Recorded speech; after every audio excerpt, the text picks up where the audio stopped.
Ako po ay magbibigay ng senaryo kung paano po mahilentulad sa karneng baka sa palengke ang ilang bilyones na napupunta sa flood control. At kung paano po ito kinakatay, china-chop-chop at niluluto. Nagsisimula po yan sa isang proponent na kung saan ay kakatay po siya ng say 20 billion pesos mula sa NEP, BICAM, and ang program appropriation. Now, itong proponent na ito ay dadalhin niya ang 20 billion na nakatay niya doon sa mga nabanggit ko, NEP, BICAM, ang program sa Region 4B. Na kung saan ang regional director doon ay isang nagangalan Mr. Gerald Pakanan, excuse me. Now, yung 10 billion, si proponent na ang gagawa ng project dahil meron naman siyang kumpanya na nagkukontrata. So, ibig sabihin siya po isang contractor. So, hindi na po natin malaman kung magkano eksakto ang kanyang kikitain doon sa 10 billion. Pero, ang estimate po, abot ng 60%, kita niya, 40% na lang mapupunta sa project. Ano mangyayari po doon sa 10 billion na titira? Siyempre, kukunin po yun ni Mr. Pakanan. At yung 5 billion, si Mr. Pakanan na po ang gagawa ng project dahil meron din po siyang sariling kumpanya na nangungontrata.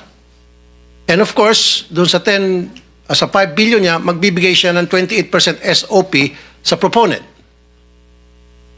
Now, anong mangyari doon sa 5 billion na natitira na? Yun po ay ibibigay ni Mr. Pakanan sa kanyang mga kaibigang kontraktor. And of course, again, si proponent kikita po ng 28%. Si Mr. Pakanan kikita ng 18%. Yung mga kontraktor, of course, kikita din yun 30%. Alisin po natin dyan yung 7% para sa tax sa BIR o VAT. At meron pa pong 3.5% para sa tinatawag na EAO, Engineering and Administrative Overhead. Kasama po dyan bids awards committee at kung ano na pa. So 3.5%. I-add nyo po yan total 86.5%. Magkano lang po napupunta sa project? 13.5%. Ganun po yung kalokohang nangyayari dyan sa Region 4B. Now, kunti na lang Mr. Chairman. 40% ang ibinabayad agad sa mga contractor at kay proponent kahit hindi pa po tapos ang project o kahit hindi pa gawa ang project at gagawa po sila ng mga fake accomplishment report, dinodoktor.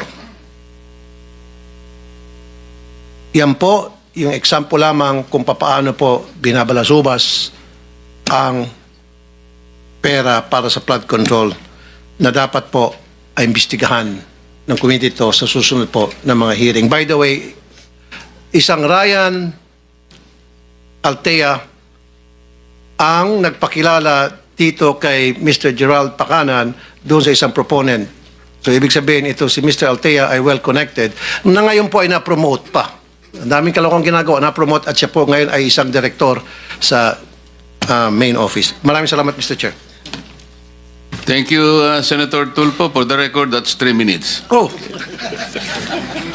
Before I continue, let me acknowledge the arrival of our Senate President Pro Tempore, Jingo Estrada. So let's continue with Senator Erwin Tulfo. 2 minutes. Thank you, Mr. Chair. Thank you. 545.64 billion pesos of flood control. This is nothing less than a grand robbery of our nation. Sa salitang kalye, pagnanakaw to the max. DPWH officials, contractors, and their cohorts in public office need not explain anymore because we already have an answer why year after year flood waters still drown our communities while their bank accounts are flooded with taxpayers' money. Bago pa man may sakatuparan ang isang proyekto, hinihinga na po ng 20 hanggang 25% na komisyon ang mga kontratista, masaklap po ng ilang mga politiko. Yan po ang dahilan kung bakit substandard o palpak ang mga proyekto at karamihan ay ghost projects na. Ang sistemang ito dumadaan mula sa politiko, undersecretaries, regional director, district engineer hanggang sa project engineers. At sa bawat opisyal na dadaanan pa ng flood control project na ito ay nakakaltasan pa ito ng 2 hanggang 5%. Halimbawa, kung ang proyekto ay pinondohan ng 100 milyon, nasa 40 to 30 million na lang po ang halaga nito pag nagawa na dahil sa mga komisyon o kickback simula sa itaas hanggang sa ibaba. At kadalasan ay ghost project na lang ang flood control. Let me ask, sino-sino ang kumita habang libo-libong Pilipino ang nalulunod sa baha? Mr. Chair, we cannot hide behind technicalities anymore. Names must be named, heads must roll. The Filipino people are tired of endless excuses and lies while corruption continues to thrive. Ilan sa mga government projects ng DPWH ay sila mismo ang gumagawa o tumitira nito na kung tawagin nila ay in-house construction. At ang resulta ng in-house construction na ito ay ghost projects nga. Ilan kasi sa mga opisyal dyan ay mga kontratista o di kaya mga construction company. Ito ang dahilan kung bakit napakaraming mga bilyonaryo at bilyonarya sa DPWH na nagmamayari ng eroplano, daan-daang milyong halaga ng mansyon sa mamahaling subdivision sa Metro Manila.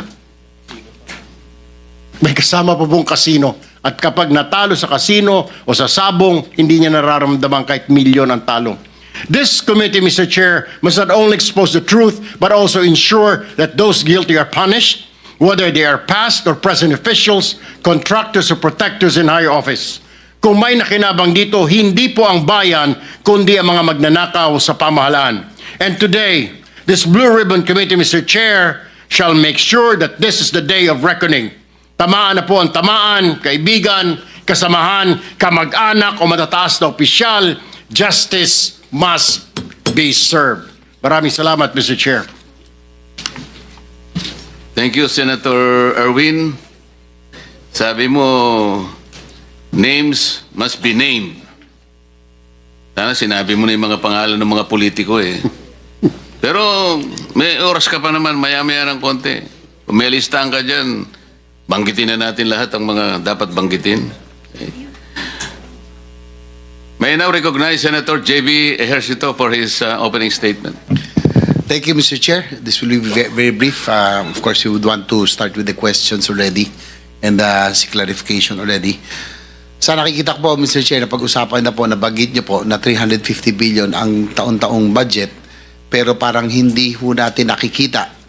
We cannot fight nature, but yung pong mga flood control projects, dapat sa lalong madaling panahon, dapat na ilalabas kaagad ang tubig. Yun po ang importante. Ang katanungan ko lang po, doon sa 350 billion, saan po ba ito napupunta? Yan ang gusto natin malaman. Nasusunod ba yung master plan kung meron nga ba? Pero simple lang po ang aking analysis, Mr. Chair, sa 350 billion, nabanggit ninyo kanina, yung flood-prone provinces, areas, may mismatch po kung saan napupunta yung bulk ng mga proyekto na flood control. Mr. Chair, kung hindi nasusunod ng flood ang ating pong master plan, kung pinaghahati-hatian ng bawat distrito ang flood control management, ang mangyayari po niyan ay patsi-patsi po talaga ang ating proyekto.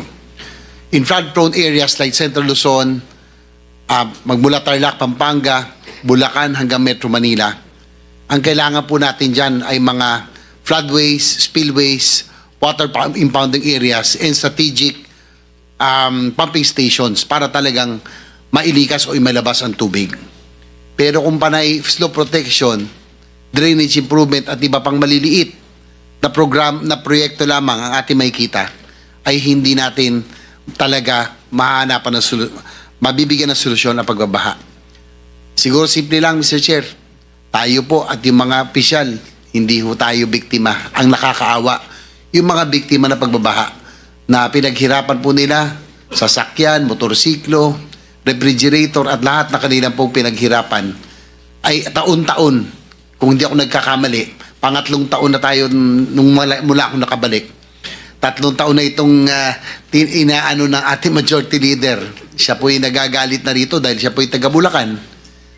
Pare-pareho ang issue, pare-pareho ang sagot. Yun lang po, Mr. Chair. Pag pinaghati-hatian, patsi-patsi po talaga. Yung tubig po, hahanap ng lulusutan at lulusutan Kung hindi po buo ay talagang magbabaha pa rin. Maraming salamat, Mr. Chair. Thank you, Senator JV.